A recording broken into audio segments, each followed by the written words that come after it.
ಮತ್ತು ಸ್ವಲ್ಪ ಜಜ್ಜಿದ ಮೆಣಸು ಮತ್ತು ಲವಂಗ ಹಾಕಿ ಕುದಿದ ನಂತರ ಅದನ್ನು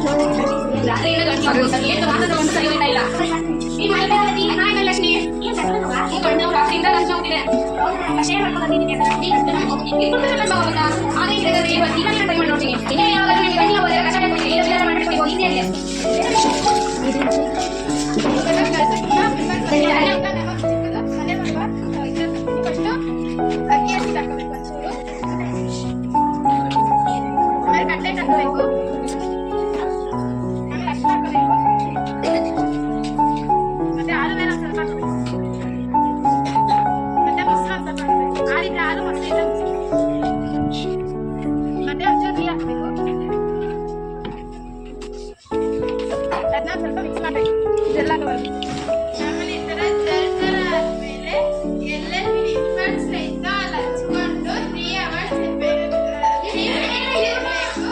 3 minutes ಆದಮೇಲೆ ಫೇಸ್ ವಾಶ್ ಮಾಡಿಕೊಂಡ್ರೆ ನಿಮ್ಮಲ್ಲಿರೋ ಪಿಂಪಲ್ಸ್ ಎಲ್ಲ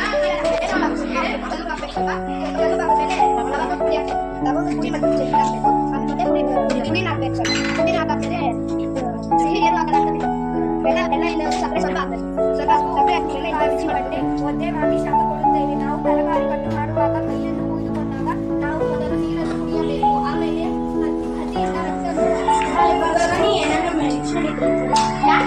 ಮನೆ ಬಂದಿಲ್ವಾ ನಮ್ಮಮ್ಮ ಹೇಳ್ಕೊಟ್ಟು ಬಾನಿ ಮಾಡ್ತು.